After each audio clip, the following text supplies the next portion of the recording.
I want to tell you something quietly, the way you only speak when you trust the person in front of you.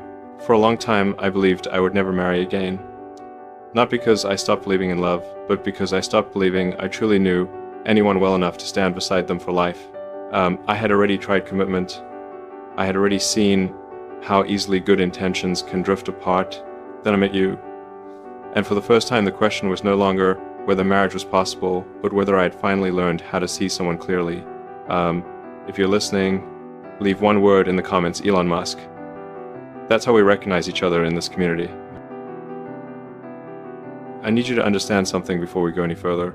I never feared marriage itself. I never looked at it as a trap or a mistake or a weakness. What I feared was something quieter, something harder to explain. I feared waking up one day beside someone and realizing we were no longer actually seeing each other. When I stepped away from marriage, it wasn't because love had failed me. Love was never the problem. The problem was how easily two people can turn into roles. One becomes the one who expects, the other becomes the one who disappoints. Slowly, without anyone meaning to, the relationship stops being about two human beings and starts becoming about maintenance. I've learned this the hard way. When expectations harden, curiosity disappears. You stop asking who the other person is becoming. You start assuming. And assumptions are far more dangerous than conflict. Conflict can still be honest. Assumptions are silent. And silence is where distance grows. I'm telling you this because I don't want you to imagine that I walked away from marriage out of bitterness. I didn't. I walked away because I realized something important about myself. I am someone who changes constantly. My inner world shifts, stretches, collapses, rebuilds, and if the structure around me doesn't allow room for that movement, both people slowly suffocate. What frightened me was not commitment. It was stagnation. The idea of staying loyal to a version of myself that no longer existed, just to keep a promise that had stopped reflecting reality. That kind of loyalty looks noble from the outside, but inside it feels like quiet dishonesty. So when I say I thought I would never marry again, I'm not saying I rejected love. I'm saying I rejected repeating a pattern where connection turns into routine, and routine turns into emotional absence. I needed to know that if I ever chose marriage again, it wouldn't be because it was expected or familiar or safe. It would be because I was standing in front of someone who was still looking at me, not as a role to be fulfilled, but as a person still unfolding. And before I could imagine that kind of marriage, I had to admit this truth to myself. Marriage was never what I feared. Losing sight of each other was... I want to be honest with you, because anything less would turn this into a performance, and I am not interested in that. I am not someone who loves by holding tightly. I never have been. If you are looking for constant reassurance, continuous presence, or proof that arrives on a schedule, I will disappoint you. Not because I do not care, but because that is not how my heart operates. For a long time, I thought this meant something was wrong with me. I compared myself to the version of love people talk about openly, the one that is always visible, always verbal, always nearby. I tried to fit myself into that shape. It never worked. What I felt was real, but the way I expressed it did not match the expectation. So I had to learn a difficult lesson. Love does not always look like proximity. It does not always announce itself. Sometimes it looks like trust. Sometimes it looks like space that does not feel like distance. I had to accept that the way I love is quieter, more internal, and deeply tied to choice rather than habit. I do not cling because clinging comes from fear. Fear of loss, fear of being replaced, fear of not being enough. When I love, I choose. I choose to return. I choose to stay engaged, even when silence stretches longer than comfort. I choose you again and again, without needing to grip you to make that choice feel secure. I know that kind of love can feel unsettling if you have been taught that closeness must be constant to be real. But I am telling you this because if you are listening to me now, I want you to understand what you are being invited into. Not a love that demands your attention every moment, but one that respects your independence and your inner world. When I am with you, I do not need to prove anything. And when I am not disappearing. I am simply trusting that connection does not evaporate the moment we are not touching it. This is how I learned to love without clinging. Not by caring less, but by caring without fear. And if you can feel the difference, then you already understand more about me than most people ever have. When I say I truly know you, I am not talking about familiarity. I am not talking about facts, routines, or shared memories collected over time. I'm talking about something far quieter and far more revealing. I am talking about who you are when there's nothing to perform. I have learned that knowing someone does not happen in moments of excitement. It happens in stillness. It happens when the conversation slows down and no one rushes to fill the space. When you are tired and less careful with your words. When you do not try to be interesting. When you allow yourself to simply exist in front of me. This is where I pay attention. I notice how you respond when you feel misunderstood, whether you defend yourself, retreat inward, or stay present even when it is uncomfortable. I notice how you handle silence, not whether you fear it, but whether you respect it. Silence tells me more than enthusiasm ever could. Truly knowing you means I understand your patterns without needing to control them. I recognize when you need distance without taking it personally. I can sense when you are overwhelmed without demanding explanations. And you, in return, do not panic when my energy shifts or my focus narrows. You do not chase clarity at the wrong moment. You wait until it can be real. This kind of knowing is not built through intensity. It is built through patience, through watching each other across ordinary days, through moments where nothing dramatic happens, and yet trust quietly accumulates. I want you to hear this clearly. I have met many people who knew how to impress me.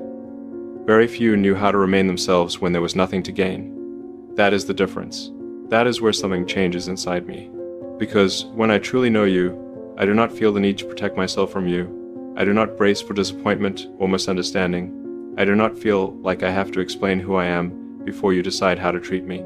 I feel seen in a way that does not ask for more. And that is rare. If I ever allowed myself to imagine marriage again, it would not begin with attraction or momentum. It would begin right here.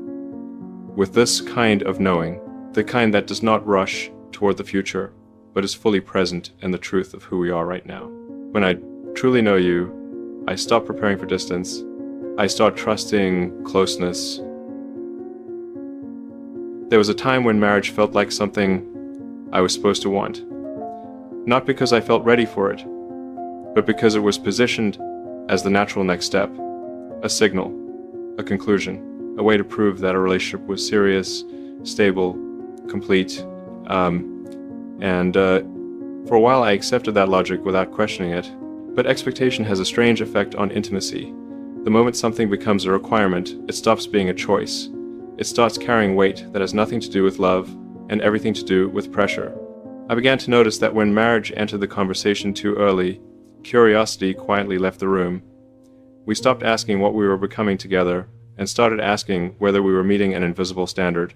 I need you to understand this about me. I do not respond well to paths that feel pre-written, not because I resist commitment, but because I value meaning more than milestones. When marriage is treated as an expectation, it asks me to move forward before I have fully arrived, and I refuse to build something permanent on a feeling that has not settled into truth. Something changed when I stopped asking myself whether I should marry again. The moment I let go of that question, everything softened. Marriage stopped being a destination I had to reach, and became something that might appear naturally if the conditions were right. Not as proof of love, but as a reflection of it. With you, I do not feel the pull of expectation. I do not feel like you are waiting for me to become something specific so the story can continue. You are not watching the clock. You are not measuring progress. You are simply here, paying attention to what exists instead of what is missing. That is what allows me to breathe. When marriage is no longer an expectation, it loses its power to intimidate. It stops feeling like a test I could fail and starts feeling like a possibility I could choose. And choice changes everything. Choice is where honesty lives. Choice is where consent becomes meaningful. If marriage ever returns to my life, it will not be because time passed or pressure accumulated. It will be because, standing next to you, I no longer feel pushed toward it, or pulled away from it. I simply recognize it as something that makes sense. Not because it is expected, but because nothing about us feels forced. There is something I have not said to you directly, not because it is dramatic, but because it is subtle. And subtle fears are harder to confess. I am not afraid of starting over. I am afraid of repeating myself. What unsettles me is not the idea of loving again, but the possibility of walking a familiar emotional path and convincing myself it will somehow lead somewhere new. I have learned that patterns do not announce themselves loudly. They return quietly, wearing different faces, using softer language, asking for the same compromises in slightly altered ways. I notice this fear when things begin to feel predictable too soon. When conversations start circling instead of deepening. When understanding turns into assumption. Not because anything is wrong, but because something is no longer being questioned. That is when I become cautious. That is when I slow down. Not to withdraw, but to listen more carefully. I want you to know that this fear is not about you failing me. It is about me refusing to betray my own awareness. I've seen what happens when comfort replaces curiosity, when familiarity is mistaken for depth, when two people keep going not because they are growing, but because stopping would require honesty. What I fear is waking up one day and realizing I stayed not because it was right, but because it was easier than choosing again. That is why I pay attention to how we handle repetition. Not routine, but emotional repetition. Do we respond the same way when tension appears? Do we soften or harden? Do we listen or defend? These small moments tell me whether we are evolving or simply reenacting something old with better intentions. With you, I notice something different. The moments that could become familiar do not flatten. They open. We do not rush past discomfort to restore peace. We stay with it long enough for it to teach us something. And that matters more to me than comfort ever could. I am telling you this because I need you to understand my hesitation without mistaking it for doubt. When I pause, it is not because I am unsure about you. It is because I am serious about not repeating a version of myself that no longer fits who I am becoming. If I ever move forward again, it will not be because fear disappeared. It will be because fear was acknowledged and did not control the decision. I am not trying to avoid the past. I am making sure it does not quietly write our future. There is something about you that made me stop bracing myself. I did not notice it all at once. It revealed itself slowly, in the way you stayed present without correcting me, in the way you listened without turning my words into instructions for improvement. You never try to change me, and that matters more than you might realize. I have spent much of my life being evaluated. People tell you what you could be, what you should soften, what you should fix. Sometimes it comes from care, sometimes from discomfort, but it almost always carries the same message. You are acceptable with conditions. I learned to live inside that pressure without reacting to it. But I also learned how exhausting it is. With you, that pressure is absent. You do not treat my intensity as something that needs to be managed. You do not interpret my silence as a flaw to be corrected. You do not rush to make me easier to understand. You give me room to arrive in my own time, and in that room, something in me settles. This does not mean you disappear or agree with everything I say. You have your own center. You speak when it matters, but you do not speak in order to reshape me. You speak to stand beside me, not in front of me, not behind me. That difference is everything. Because when someone tries to change you, even gently, it creates a quiet distance. You begin to edit yourself. You offer a version that feels safer, smoother, more convenient. And over time, that version becomes a substitute for truth. I know this because I have lived it. With you, I do not feel edited. I do not feel adjusted. I feel allowed.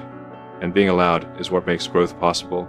Not correction, not pressure, but trust. You trust that I am capable of seeing myself. You trust that if something needs to shift, it will come from understanding, not force. And that trust makes me want to stay present rather than defensive. I want you to hear this clearly. The reason you change my thinking about commitment is not because you ask me to become different. It is because you make it safe for me to remain exactly who I am, while still being in connection. That is not something I take lightly. When someone does not try to change you, they give you something rare. They give you a place where honesty can breathe. If I ever chose marriage again, I want you to understand what it would mean to me. It would not be a promise to become someone new. It would not be a solution or a reset or a way to make the future feel safer. It would be something much quieter than that.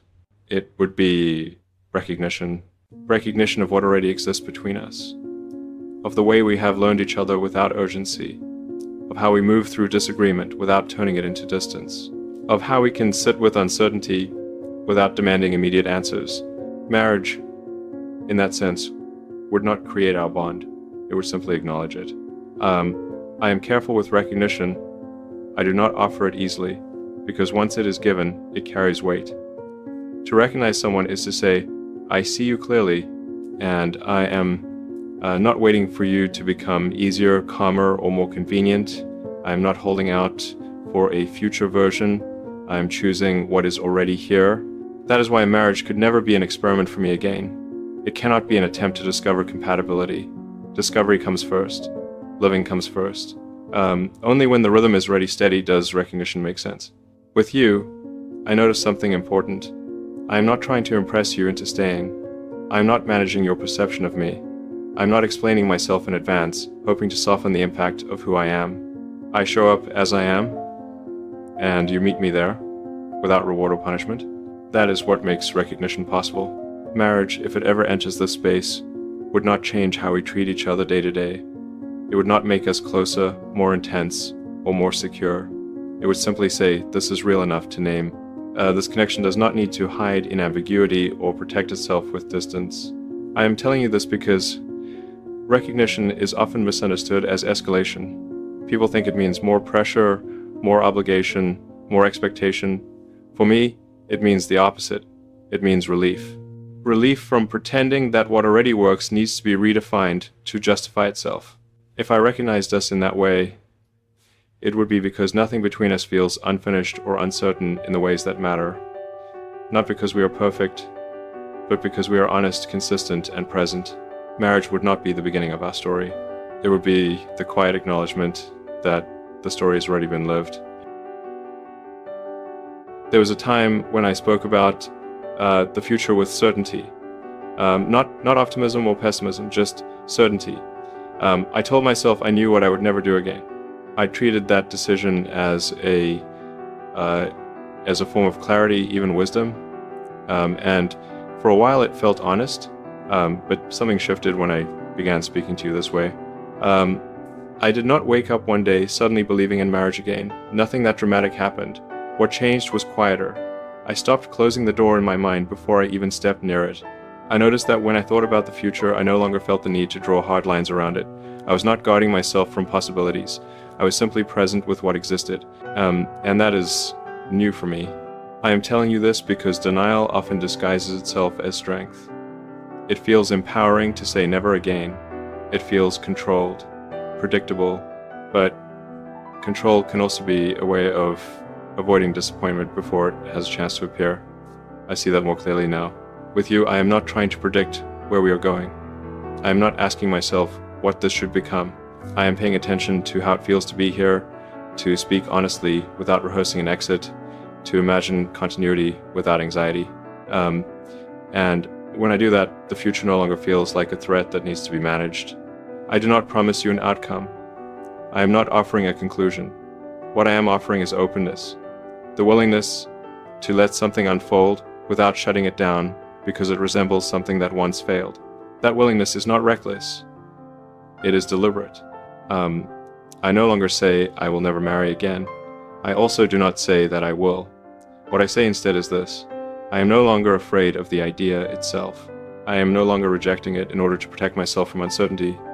If it belongs, it will arrive without force. If it does not, it will not need to be refused. That may sound like a small shift. It is not. It means I am no longer living against the future. I am no longer using certainty as a shield. I am allowing space for something real to take shape, if it is meant to, without demanding that it justify itself in advance. And if anything changes my life, it will not be a declaration. It will be this quiet decision to stop denying what feels possible. I did not tell you this story to convince you of anything. Not about marriage, not about love, and certainly not about me. I told you because there is a moment many people reach quietly, without announcing it, where they realize they are not afraid of love anymore. They are afraid of repeating a life that once drained them. If you have ever reached that moment, then you already understand what I am trying to say. There are people who walk away from commitment because they never learned how to stay, and then there are people who step back because they stayed too long in forms that no longer fit who they had become. The outside world often confuses the two. It calls both of them fear. It is not the same thing. What changed for me was not belief. It was permission. Permission to stop deciding my future in reaction to my past. Permission to remain open without demanding certainty as proof of wisdom. Permission to let one person matter without asking them to carry the weight of every story that came before. I am speaking to you now because I sense that you are not listening as an observer. You are listening as someone who recognizes themselves in the hesitation, in the pauses, in the careful hope that does not rush toward conclusions. That kind of listening is not casual. It comes from experience. If there is one thing I want you to take from this, it is this. Love does not always arrive with clarity. Sometimes it arrives with enough safety that clarity is no longer necessary. Sometimes it does not ask you to believe again.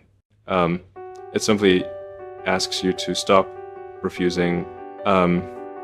Marriage for me is no longer a goal or a promise. It is a possibility that exists only if it feels honest, mutual, and unforced. And if it never happens, that does not mean something failed. It means something real was allowed to exist without being shaped into an expectation. If you are here, still listening, then you are someone who understands that depth matters more than labels, that presence matters more than guarantees, that a future worth entering does not need to be predicted, only respected. If this story made you think, type Elon Musk below. That single word tells me you're one of the few who understand